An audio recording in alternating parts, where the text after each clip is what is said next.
16 octobre dernier, la communauté internationale a célébré la 21e journée marquant donc l'alimentation au plan mondial. En Afrique, le débat au lieu de la sécurité alimentaire se pose autour de la question de la souveraineté alimentaire.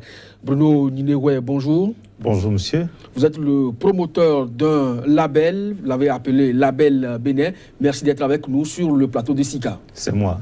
La question de la sécurité alimentaire et de la souveraineté alimentaire, vous les trouvez comme distinctes ou complémentaires? La question de la sécurité alimentaire et de la souveraineté alimentaire me semble deux questions distinctes parce qu'il faut, c'est vrai, avoir de la sécurité alimentaire, mais cette sécurité alimentaire va provenir d'où? Il faut que cette sécurité alimentaire provienne de nos tripes, provienne de nos terres. Et là, je trouve que ça fait deux sujets dont on peut débattre. Et qu'est-ce qui aujourd'hui, selon vous, est prioritaire? La sécurité ou la souveraineté? Vous me direz que la sécurité alimentaire est nécessaire pour avoir la force, pour produire et avoir la souveraineté dont on a besoin. Mais les deux choses se tiennent aussi, on peut dire, parce que si je suis souverain dans mon alimentation, je vais assurer aussi ma sécurité, je vais assurer mon équilibre alimentaire. Monsieur Bruno Ninewe, l'Afrique reste tributaire quand même d'un certain nombre d'aléas, surtout climatiques. Il y a les questions de l'inondation, il y a les questions de sécheresse, mais il y a aussi les guerres. Est-ce que vous pensez que tous ces facteurs réunis peuvent aujourd'hui permettre à l'Afrique d'espérer un jour atteindre la souveraineté alimentaire? L'Afrique peut assurer sa sécurité alimentaire et assurer sa souveraineté alimentaire. Je dirais même que l'Afrique doit assurer sa souveraineté alimentaire. Les questions de sécheresse, à mon avis, il y en a toujours eu.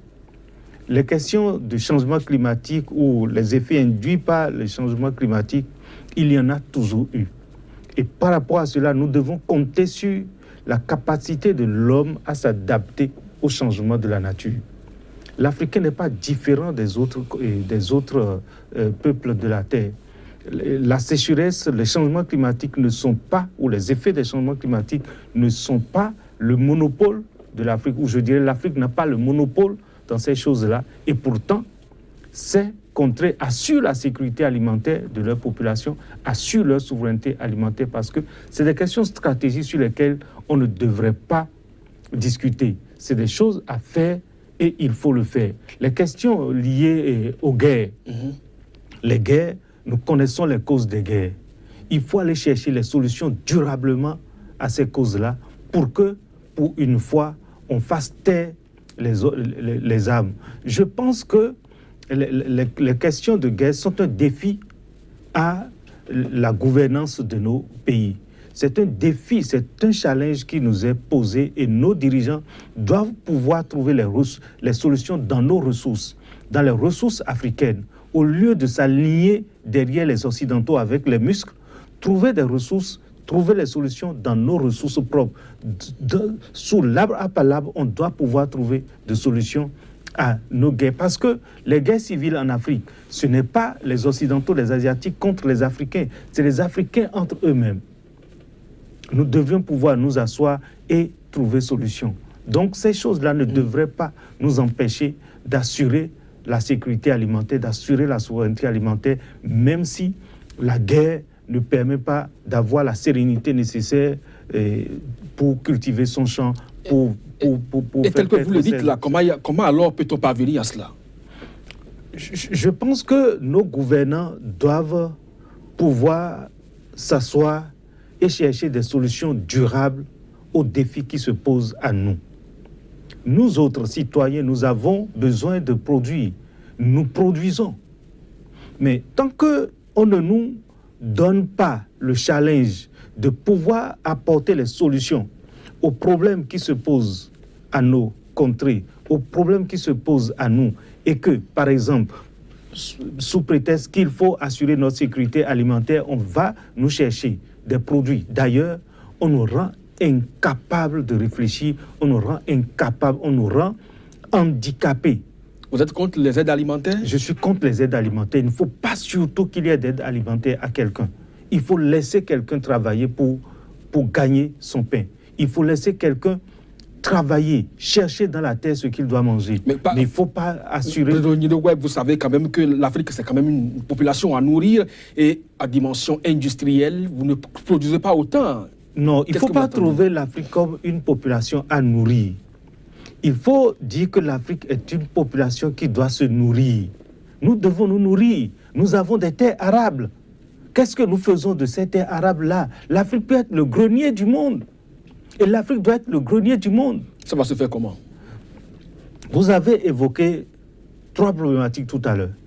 Les guerres civiles, qui ne nous donnent pas le temps, la sérénité de travailler. Tout à fait. Et nous savons d'où viennent les guerres. Il faut fermer le robinet des guerres. Même si les autres allument le feu ailleurs, c'est entre nous, nous devons nous asseoir avec nos frères qui se rebellent, avec nos frères qui sont jetés dans le terrorisme, qui se sont jetés dans le terrorisme. On doit pouvoir s'asseoir et trouver les solutions entre nous. Vous avez évoqué la problématique de climat. C'est aussi un challenge qui est lancé à nos chercheurs. Autrement que par les OGM, on doit pouvoir cultiver du maïs pendant la sécheresse. Pourquoi avons-nous envoyé des gens à l'école? On a envoyé, nos parents nous ont envoyés à l'école pour aller apprendre à lier le bois au bois, comme le dit l'autre. Et nous devons pouvoir le faire, qu'on nous laisse pouvoir le faire. Mais vous savez, quand vous cherchez des solutions tout de suite à quelqu'un qui est dans un problème, vous le diminuez de sa capacité, dans sa capacité à imaginer, dans sa capacité à créer. Et l'Afrique, ce dont l'Afrique souffre le plus, c'est ça, à mon humble avis. Que dès qu'il y a un petit problème, on nous amène les solutions. Dès qu'il y a un petit problème, on nous amène les solutions. Alors que c'est des challenges que la nature nous pose. Et nous devrions nous saisir de ces challenges-là comme opportunité pour aller chercher les solutions dans nos tripes. Bruno Nidegwa, est-ce que vous faites personnellement la question de la souveraineté alimentaire? La question de la souveraineté alimentaire ne doit pas se marchander. Vous ne pouvez pas laisser votre ventre dans les mains de quelqu'un. À travers la Belle Bénin, qu'est-ce qui se fait? À travers la Belle Bénin, nous, on amène les producteurs à produire béninois dans la qualité et on amène les consommateurs béninois à consommer béninois. Parce que nous pensons que c'est en produisant béninois, en produisant africain et en consommant africain, en consommant béninois que nous pouvons avoir le salut, que nous pouvons nous créer de la richesse, que nous pouvons créer des emplois et trouver solution à tous nos problèmes. Mais est-ce que votre exemple fait école déjà ailleurs? Ça fait école déjà ailleurs. Déjà, nous, on a commencé depuis 1998 et je constate que des gens commencent à nous imiter. J'ai noté qu'au Togo, une initiative de gens est prise désormais. Je l'ai constaté aussi en Côte d'Ivoire. Je crois que ça va prospérer et c'est seulement la seule manière pour nous de nous en sortir. Voilà, à partir du moment où les pays africains sont liés dans des accords, on parle par exemple dans l'espace UEMOA de tarifs extérieurs communs, il y a des accords de partenariat économique qui sont également en vue. Est-ce que vous pensez que dans ces enjeux-là, l'Afrique peut s'en sortir? Parce qu'on ne parle pas le même langage sur les sujets. L'Afrique pourrait s'en sortir. Je dis l'Afrique pourrait s'en sortir, mais il me semble que nos dirigeants n'ont pas trouvé le bon curseur, ou bien ils n'ont pas mis le curseur au bon endroit. Quand on a créé l'UEMOA, on ne va pas refaire l'histoire, mais on n'était pas. Est-ce que tous les pays étaient prêts de créer l'UEMOA? Sans doute pas. Vous pensez qu'il faut qu'il y ait des pionniers? Ça, c'est un autre débat.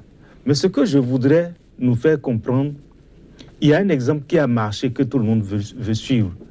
C'est l'Union européenne, la communauté économique européenne, où les gens étaient partis sur la base d'échanges de choses concrètes. Aujourd'hui, l'UEMOA se désole que les échanges entre les pays membres ne dépassent pas 15-17%. Avec tous les efforts, tous les moyens qui sont mis dans cette affaire-là. Peut-être qu'on pourrait mettre le curseur à un autre endroit pour dire, si nous voulons échanger entre nous, il faut qu'il y ait des choses à échanger. Si nous produisons les mêmes choses, si nous fabriquons les mêmes choses, qui va vendre quoi à qui? Personne. Nous allons nous faire de la guerre. Pour vous, il faut une diversification. Il faut une spécialisation. Il faut aller vers une spécialisation où on dira, peut-être le Bénin va se spécialiser dans le maïs, dans la production du maïs ou la production de tubercules, peut-être de l'igname ou de manioc. Et qu'un autre pays comme le Mali va se spécialiser dans le riz ou le fonio, un pays comme le Niger dans les bœufs, les ovins. Et là, nous aurons des choses à échanger entre nous. Notre franc CFA va circuler effectivement entre nous plutôt que de rester plutôt que chaque franc CFA avec son code reste dans son pays. Nous aurons des choses à échanger. C'est là que le TEC va être, selon moi, d'une réalité. Parce que même si nous décidons de réduire les importations de l'extérieur et que nous n'avons pas beaucoup de choses à échanger entre nous, ça va être des tests qui sont pris, mais avec très peu de fortune dans la réalisation. Monsieur Bruno Ninewe, bientôt on va sortir donc de cette émission. Vous l'avez déjà plusieurs fois fait, interpeller les dirigeants sur la question. Mais qu'est-ce qui aujourd'hui revient à nos chercheurs? Nos chercheurs, il faut leur laisser déjà le temps de pouvoir chercher. Et quand ils cherchent, il faut déjà aller se saisir de ce qu'ils trouvent et les mettre en application. C'est ce que nous essayons de faire déjà un peu à la Belle Bénin. Nous travaillons beaucoup avec nos chercheurs pour valoriser les résultats de leurs recherches. Mais ça, c'est à un niveau micron. Ça devrait être le cas au niveau national. Quelque chose au niveau national devrait s'organiser. Mais nos chercheurs doivent, il faut le dire, être à l'écoute de la population, être à l'écoute de la nature, chercher les problèmes sur lesquels il faut trouver des solutions.